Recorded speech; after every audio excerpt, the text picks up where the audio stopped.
right now is the perfect time to get started or to deepen your planning process for summer.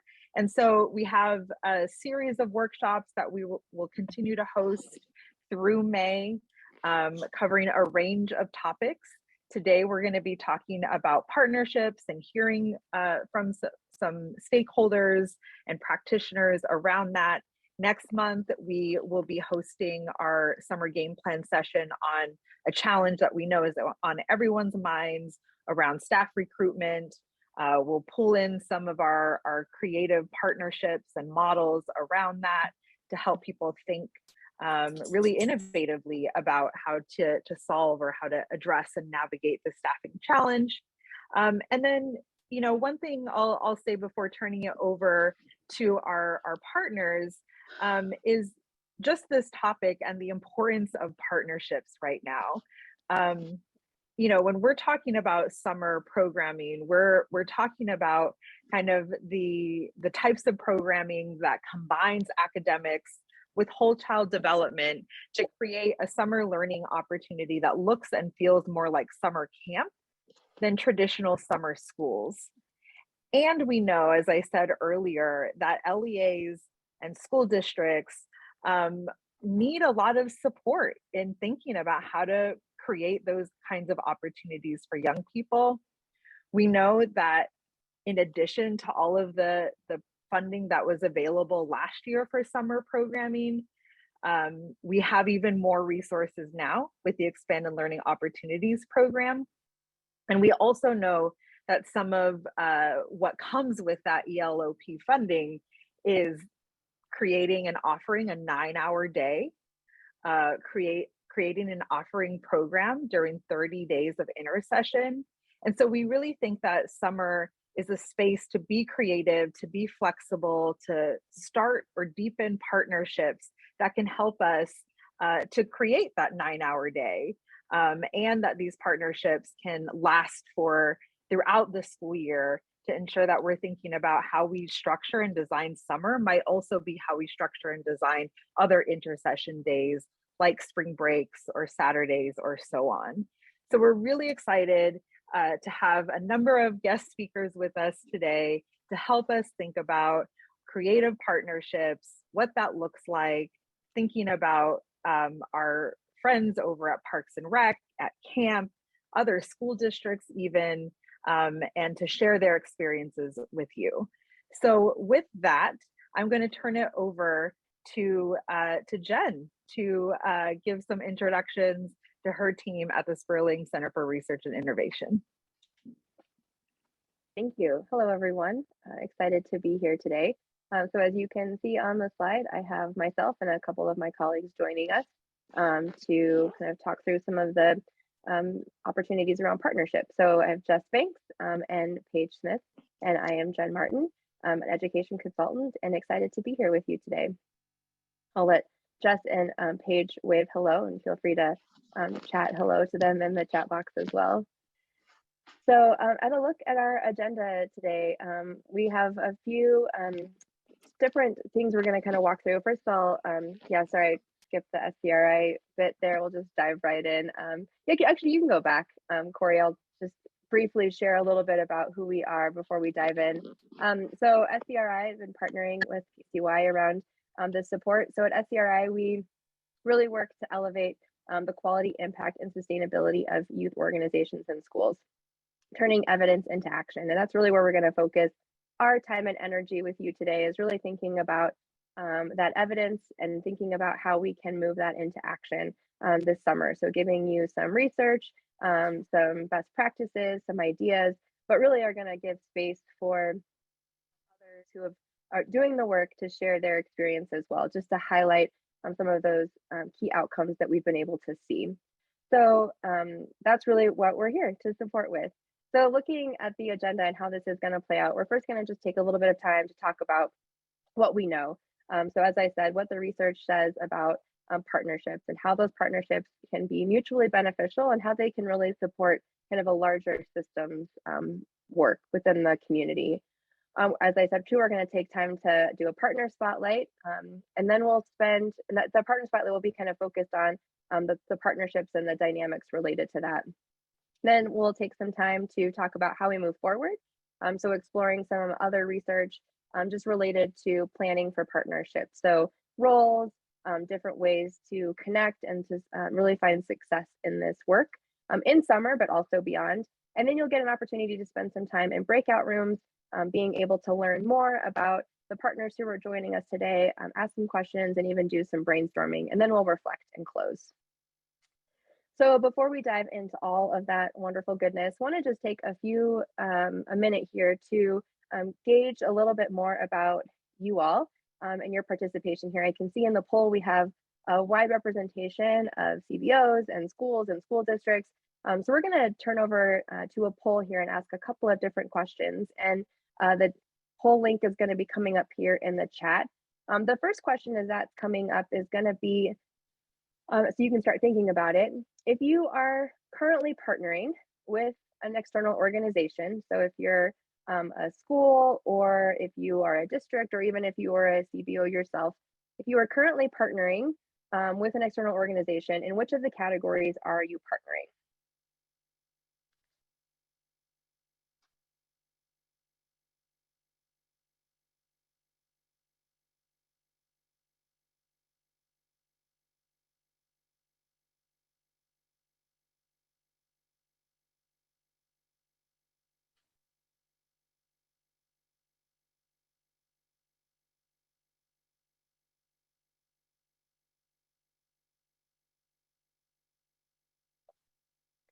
Looks like we have a nice variety of different types of partnerships. It's fun to watch these boxes go up and down, but it looks like there's, again, a variety of partnerships happening in all of these different categories, which is lovely to see. You have a good network here of folks to be able to tap into in regards to the different spaces and places. Give you a few more seconds to wrap up here.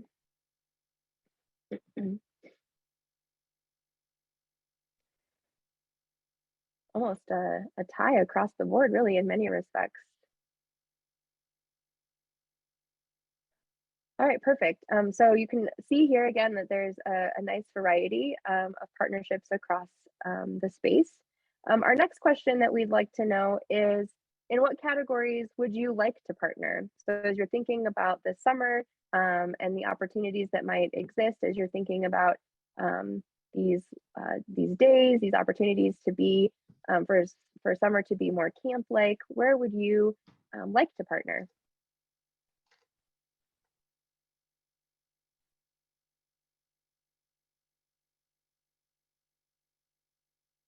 It could be in the same category that you're already partnering potentially, just wanting to expand that or seek different opportunities.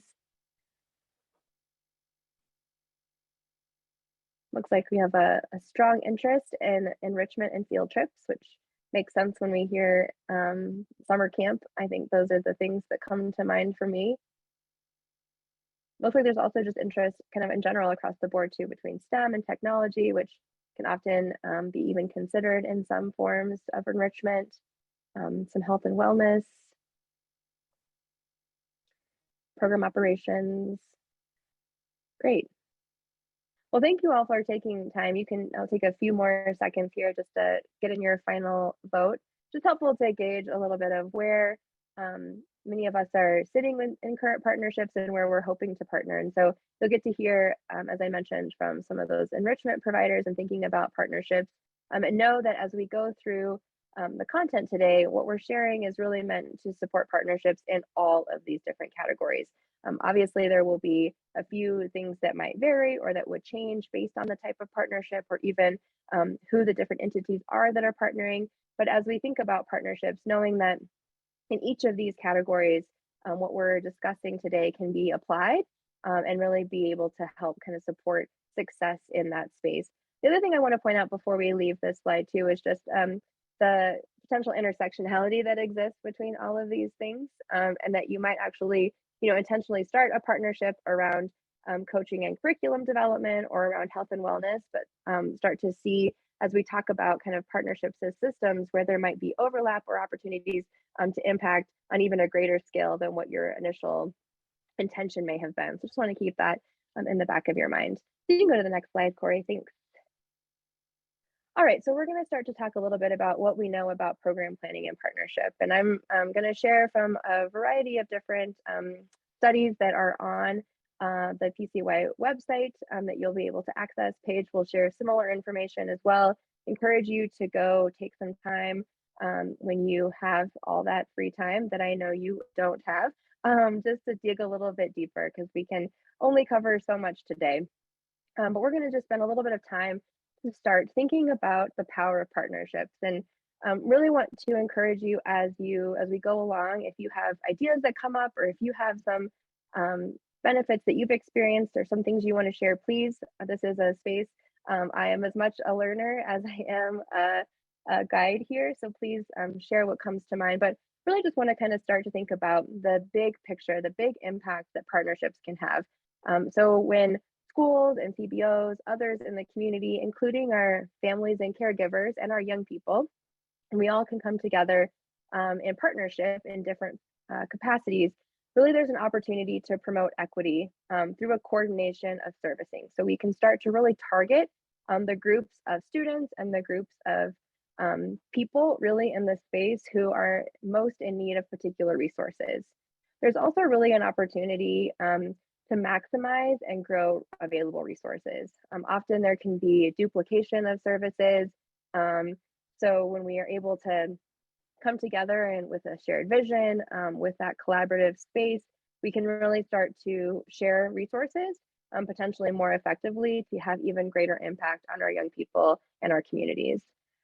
Being able to kind of have a systems-based approach, or thinking about partnerships with a little bit of depth and collaboration, there's an opportunity for them to withstand leadership changes over time. So partnerships become less about the people and the initial relationships. Obviously, that's a critical element of having relationships, but not so much about the specific person, but more about the entity itself and the people within that organization, within that partnership, so it can kind of continue on and not have to restart if someone leaves.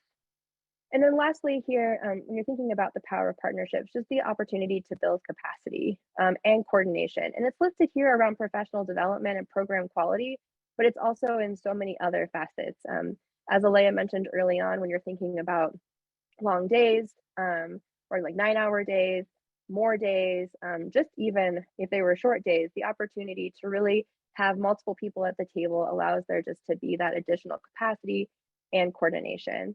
At Bell Excel, we've been able to do a partner study thinking about the power of partnerships, and found that people and school districts and CBOs in partnership with us and with other entities found these very things to be true. And they talked a lot about how partnerships really allowed them to develop stronger community relationships, how they gained organizational confidence, either as a school or as a CBO, in being able to speak to their impact, into the shared vision, into the outcomes they were able to achieve working together collaboratively. They also talked a lot about philanthropy and fundraising and the support that existed there. And then also just having that space to really coordinate around program planning and operations. So I'm going to just run briefly through some benefits to all stakeholders that are engaged in partnerships. Early in my work in schools with youth development and community partners, I always kind of thought about my side of the partnership. Like, if I partner with someone for enrichment, I'm really going to, be gaining enrichment for my young people. And over time, really realized through conversations and through just discussions that there's actually benefit on both sides. And so I think when we can look at a partnership holistically to see not only are our young people and are benefiting from like enrichment, for example, if I'm a school or a school district, that partnership, that enrichment provider is also benefiting. And there's more opportunity to learn from each other and gain an even deeper understanding and opportunity around best practices, student outcomes, etc. So to start here, just a few benefits to highlight for schools. The list here could be much longer. I just want to call attention to a few. So first, for a school and partnering with a CBO or an outside entity, or even within another school, just the ability to complement the academic curriculum. So really being able to offer a wider range of services and activities. It sounds like there's an interest in this group of people here, a group of folks to be able to do that, to really kind of provide the complement to what that academic learning is through enrichment. It also can really support transition. So if you've had experiences across your school years, you can really kind of keep some consistency related to that, which is critical, really, as we know, between middle to high school. Also can really reinforce concepts taught in school. Not that the learning here is not, during the academic portion isn't necessarily engaging. It's just a different way to be able to bring in a different light, a different process, to be able to kind of engage through different exposure into new pedagogies as well. Also can improve school culture and community image. So being able to show performances, to shine a light on students, and even potentially staff and other partners, different talents that might be apparent. And then lastly, schools can really gain access to mentors, after school staff, and other resources to really support the learning and improve the teaching and learning in the classroom overall. Next slide. So we'll talk a little bit here about the benefit to students and families. So again, partnerships can really support student outcomes. Paige is going to talk about this a little bit later, but when partnerships can really have a focus on a shared vision, shared goals, and shared outcomes, especially if all partners kind of from a systems approach can have that, you can really begin to see larger gains in student outcomes. And that could vary from academic gains to social emotional gains, but really there's the opportunity for positive relationships with schools to foster that high quality, engaging, and challenging learning spaces. And that can also promote staff engagement. Students and families can kind of have that continuity of service, as we talked about too, across the day and year. So having that familiarity within the community space. Also just a range of learning opportunities where there's potential spaces for experimentation to new approaches. Students and families can also be able to kind of have some more individualized support, being able to really get the resources that they need. And lastly, it just provides family members with alternative entry points into the school day. So sometimes through a partner, through a community partner, or vice versa, a school into a community partner, there's just a different way of being able to enter into the space. And then thinking about, again, the strength and support of community partners. So as a CBO, partnering with a school, you can gain access to and recruit groups of students that are most in need, often not necessarily who are coming to your space generally. It also can allow you to improve program quality and staff engagement, being able to really learn from that school or from the partner, like their ways of being able to support students, drive outcomes, etc. Can also just foster better alignment between the vision for learning, one that aligns with curriculum. So really being able to elevate the experience for young people in that community space. And then, as I mentioned too, for I think all partners involved can really just maximize resources such as facilities, staff, data, curriculum. And I hope many of you are experiencing that in your current partnerships, as you talked about. So just in summary here, thinking about the benefits, and again, feel free to chat your benefits. You can share them in the breakout room as well. But partnerships can really just serve to strengthen, support, and really transform individual partners. So thinking about the growth on all sides of partnership, really resulting in improved program quality and efficient use of resources, and just better alignment of goals and curricula, which it ultimately leads to just better student and community outcome. So we're going to dive a little bit deeper into each of these after the partner spotlight, but just want to highlight the features of effective school community partnerships. So these show up in the Spark article around building community systems for summer learning. They also are in the expanded learning article that we'll share reference to. But just some key things to think about here that I've called out as far as the benefits go. But when you're thinking about effective school community partnerships, really want to focus on having a shared vision for learning and developmental outcomes for students. So really taking some time to ask questions, to think about what are we here for? Excuse me. For students, what are we really hoping to achieve what are the outcomes for them? And secondly, thinking about just engaged leadership.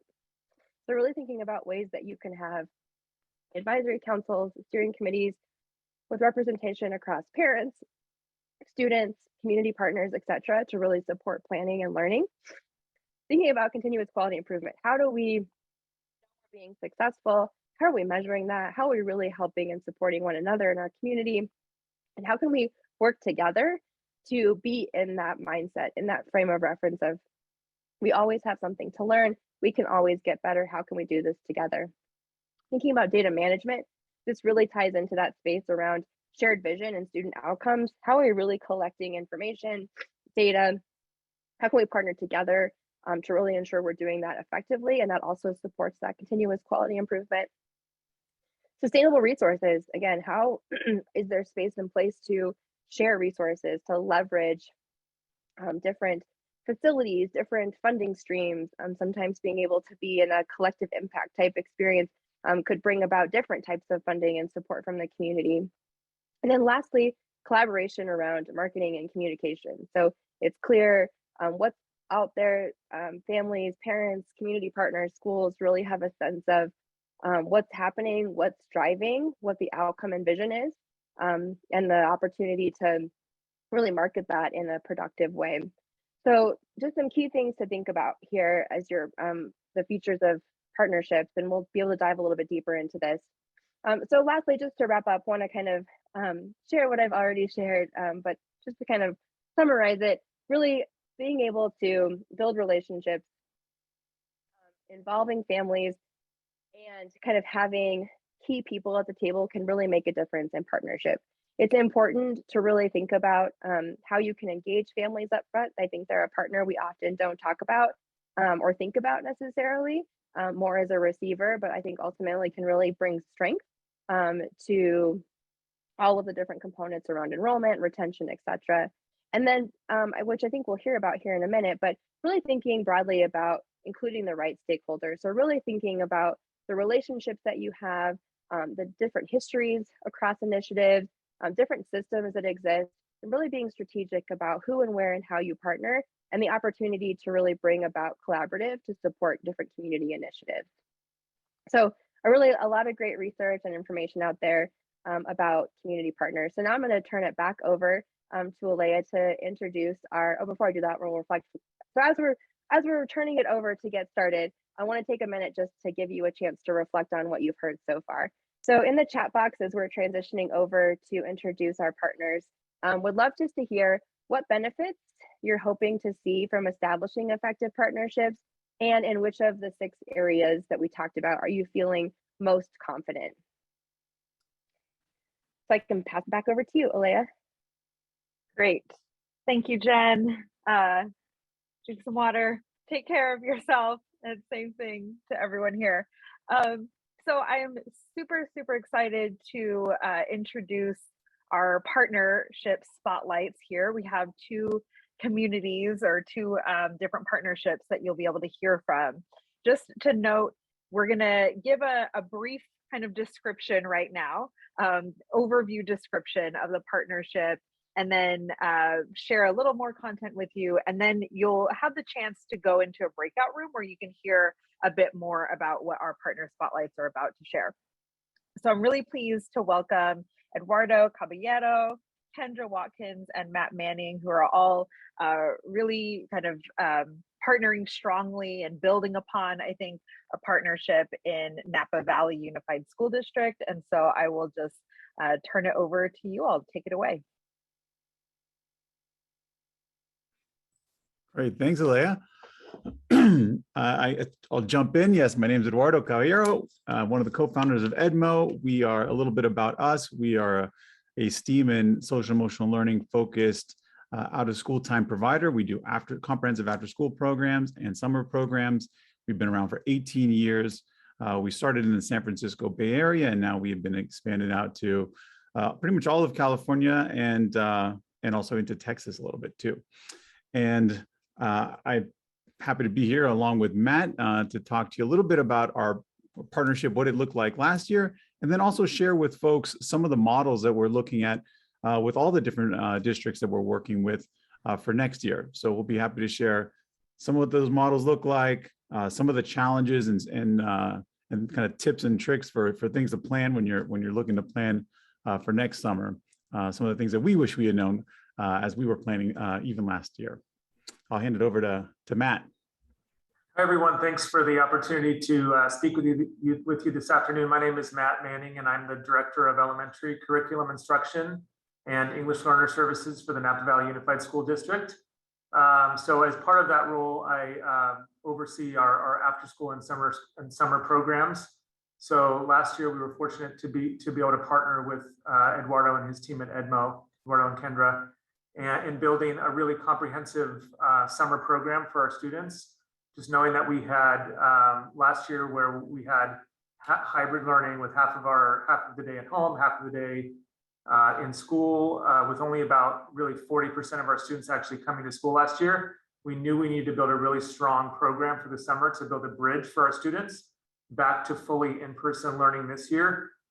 So we already had established partnerships with the Boys and Girls Club of Napa Valley and the Napa County Office of Education. So wanted to leverage those partnerships and then also bring in another partner, which was Edmo. So through that partnership, we were able to design a program that served almost 2,000 students. So we went from a typical summer where we didn't have any general education summer program to a program serving close to 2,000 students with our three partners. Most of those students did attend the Edmo programs. So looking forward to sharing more with you about that. And some of what we learned along the way and in our journey with the Edmo team. Awesome. Thanks so much. And, based on our polls, the interest in learning about, partnerships that strengthen enrichment opportunities is certainly of interest. So super excited to have you all. And just to say also, Eduardo and Kendra at Edmo have a lot of experience partnering with a variety of different school districts. And so you'll be able to dig into that also. Okay, we are having a home life day today.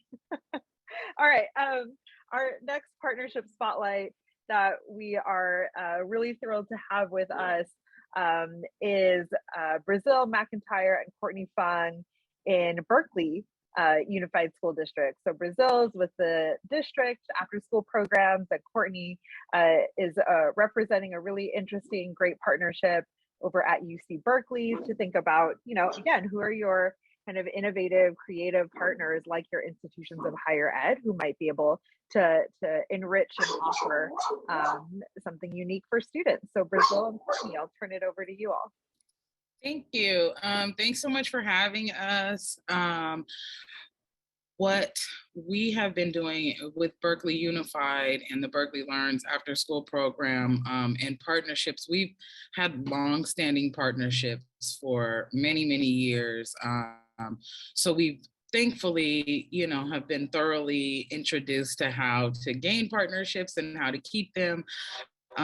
Also, all of the challenges involved in, just facilitating this work. And so it is absolutely beneficial to not only the students, but definitely, our Cal partners, they are students and have their own requirements as well. And so it's really interesting.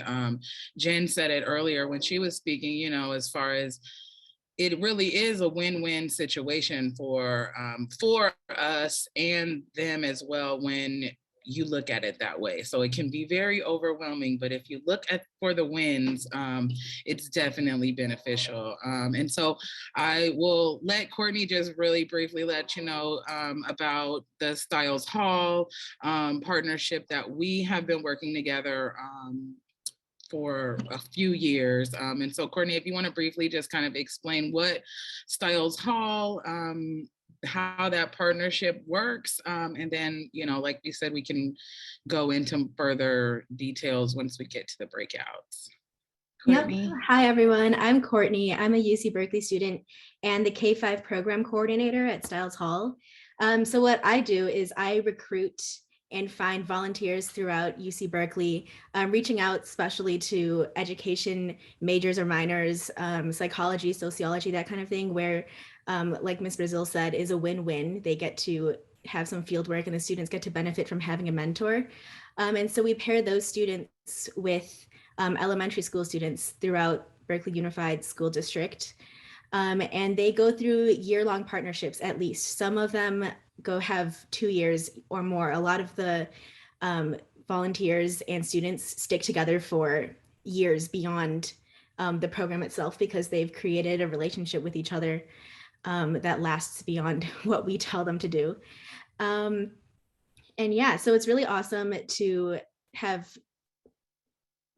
my perspective as a student myself.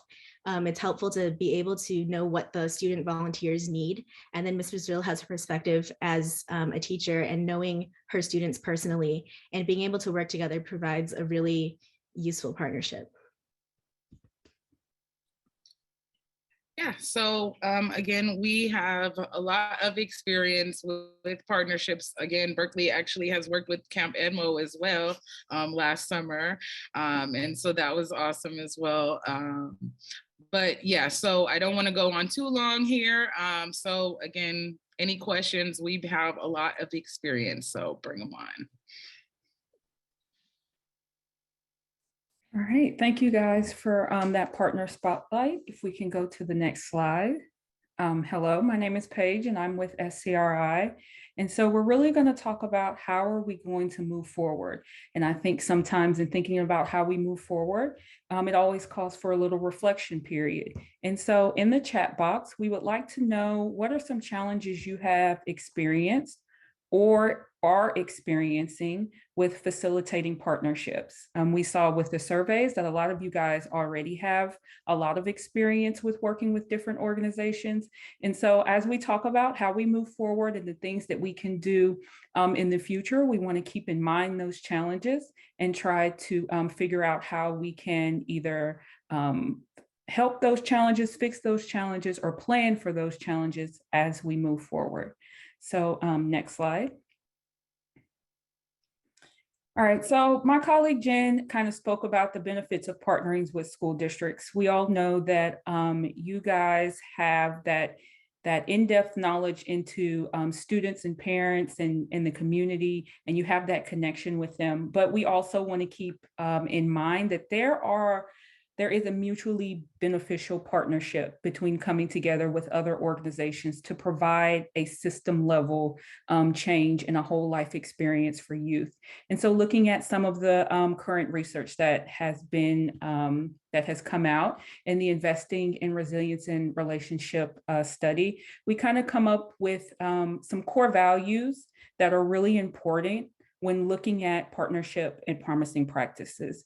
These core values come from a study that was done last year, and it's really pivotal in that it takes a snapshot in the time that we are in now. We're planning for summer, and we have that unexpected or that expected variable of COVID. So some of those core values talked about elevated relationships and enrichment, talked about the focus on equity that Jen mentioned, being creative, but it also really highlighted deepening community partnerships. And I think sometimes, while we're in the planning period, we don't think about how those community partnerships can really be beneficial for schools and the community partners at hand. And so one of the successful, pillars of our summer program are strong programmatic partnerships. And so that sets the foundation in serving the whole child and meeting youth outcomes. And so in looking at that and in looking at what we can do, we want to try to give you some tips of the trade that you can use to enhance your planning process already, or if you're just now beginning to implement in your planning for summer learning. So next slide. All right. And then we also want to highlight the summer 2021, how California's educators meet the moment with re-engagement, reconnection, and reimagined study, which really kind of gave us those action items that we should do and those action items that are important in the implementation phase and also the planning phase. Number one, looking at investing in coordination, hiring someone who is a designated point person for planning and to create those community partnerships. We know that a lot of people within the school district and within CBOs have a lot of different hats to wear, but really hiring somebody whose job will be to coordinate those efforts between CBOs or museums or government agencies and the school to make sure that everyone's needs are met. Coordinating across internal departments within the school system, looking at, English language learners and special education, coordinating between food service and transportation, and making sure that everyone is on the same page as we talk about partnerships and that everyone's goals are met. Leveraging community assets. What are things within the community? Are there special groups that can help you within the community with arts and music and sports and technology? We know that teachers right now are very stressed. Administrators are very stressed. But we also know that there are organizations out there who have those same goals and who want to serve youth and also help to improve youth outcomes. So getting with those community assets and coming together and really strengthening a whole child system building approach.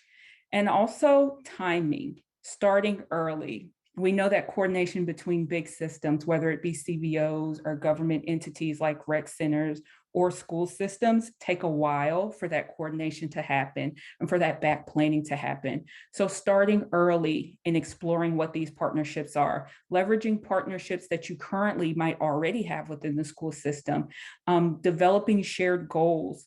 Some of those other things can really help in creating the pathway into having successful partnerships. And also thinking about continuous improvement in data management. How can we come together to make sure that there are shared visions and shared goals and in a way to be accountable for those shared goals? Are there MOUs and data management agreements that we can come up with to share information as it pertains to students and families? And so these are just some of those ways that strengthening partnerships, the research shows that can help strengthen partnerships. So next slide. All right, and then continuing on into the research, what can those partnerships look like between the entities and what can they bring? So when you're planning for summer partnerships, prioritize a collaborative planning process. Bring in those stakeholders, those varying stakeholders in and have their visions be expressed as well. Seeing families as partners, bring them in. They might have additional connections to community assets that you may not be aware of. Think about innovative staffing. How can community-based organizations, come in for staffing of maybe enrichment programs or some academic programs to leverage to cover for 9 hours worth of academics that you might have and give your teachers a rest. Talking about cross-departmental teams and summer practitioners coming together to implement some programs and engaging with and supports by, your county offices and your departments of education. And so just thinking about all of those different ways in each of those different areas that you could utilize assets that you already have and making sure that you both are on the same goals will allow you to plan for a better opportunity for the youth that you serve. So next slides. So now thinking about that, I think we're coming to the period that you all are most excited about, not listening to us speak to you, but having to talk to somebody who's done it, who can give you the tricks and the key task to do as you're planning your summer program. So we have 2 breakout room options here. We have Edmo and Napa Valley USD, and we have Berkeley USD and Stiles Hall at Cal Berkeley. So in a minute, the breakout rooms will open up. You guys will have a chance to select the breakout room that you want to talk to, and you'll be able to talk to key practitioners who will be able to give you some additional insight. Thank you, Paige. And before we move into breakout groups, I just wanted to note really quickly, because we did have some questions and some comments come through in the chat. And so some challenges that are top of mind with people right now include, meeting that 9-hour requirement, staffing shortages, as well as accounting for organizations that are working from home. Also funding, always top of mind. Some questions also related to funding, how are these different partnerships funded? What's the different allocations and percentages between schools, districts, foundations, et cetera, as well as a question about, if you are a CBO that's out there and feel like you have services and supports that could be beneficial to a district and LEA, what's the best way to go about reaching out to them and, ensuring that they know that you're available to support and would love the opportunity to partner. So just as you all are going into breakout rooms, here are some things that are just top of mind with participants right now when they're thinking about partnerships. Jen, are you going to lead us through a reflection? Yeah, absolutely. So I know we were midstream conversation, so at any point in time, contact information will be shared of the partner spotlight, so you can reach out. But would love just to give us space to process through some reflection related to your experience in the breakout rooms, what you were learning, what you were hearing, things you'd want to share with your peers who may have been in the other room, and just your takeaways from the day. So we've created a Padlet. We'll put the link in the chat box as well. I put a QR code just in case someone wants to answer questions in a different way, but the link is now in the chat box. So I encourage you to open that if you're on a device that will allow it. We have kind of 3 categories we'd love just to have you think about. I actually created a 4th one at the end of the breakout session, but I'm kind of using that stoplight reflection process. So thinking about the red light, something that maybe you feel stuck with, something that feels that you feel kind of that's stopped, something that you're not quite ready to tackle, but that's on your mind. So being able to share something, if you're not familiar with Padlet, before I go on, underneath each of the different categories, there's a little plus sign. You can click on the plus sign. It'll bring up a window for you to share a reflection. So it'll kind of look like a sticky note. You can save that. You can like someone's comment. You can comment on someone's comment. So encourage you to just join in. If you don't open the Padlet and you want to just put it in the chat box, that's fine as well. So the other category here being the yellow light, the space where you might go slow. So what feels like it's moving slowly, things that you're ready to kind of move forward with, but it might be a slower process, things that might need a little bit more support or time. And then that green light, what's going well? Where do you feel really confident right now? Where are you growing? What are you sort of ready to tackle and try next? And then I just put a 4th category of just what else is on your mind, what questions, wonders, reflection, things that you want to be able to share as a part of your time and process today. So I'll stop talking and let you all take a minute to fill that out. Again, feel free to use the chat box if that makes more sense, and you can sort of see where others are reflecting as well, and we'll bring it back together in just a few minutes. And if you would really rather just unmute yourself and share out to the group, please feel free to do that as well. I am all about using your voice, so feel free to unmute if you'd like to share something with the group as well.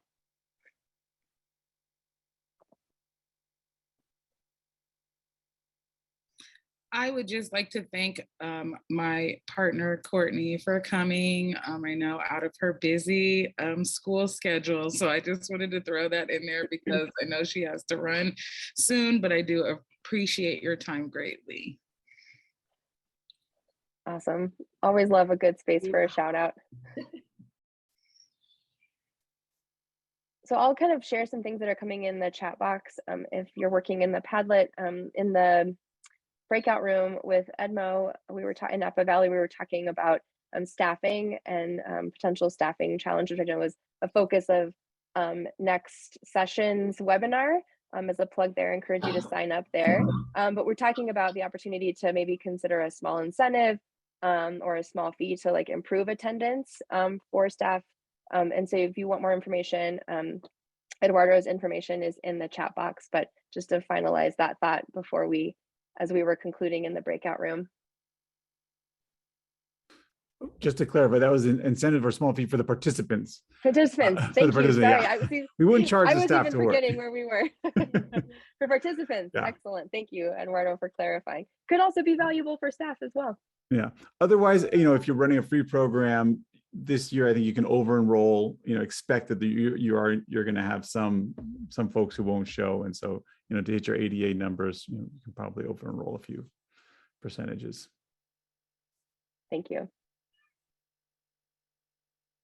Any other thoughts or reflections anyone wants to share with your voice while we're here? If not, I encourage you just to continue to share in the Padlet things that are on your mind, things that you're thinking about. One reflection I'll just kind of summarize before I pause again. It's really beautiful just to hear the conversation around partnerships and different schedules. And I think my takeaway from the experience was that CBOs and school districts and really all partners are really looking to support one another. And I know we all know that, but I think coming to the table with a space to say, here's where we can support, where are you looking for help, and vice versa. I think sometimes it's one way of like, here's where we're going to help you versus like, and here's also where we could use some support and help. So really finding those mutual spaces to connect, to learn, to share and collaborate, I think can really be a beautiful thing. And that was evident in the partnership with Edmo and Napa USD. Any other last comments that people would like to share via voice? If not, continue to use the chat box or the Padlet.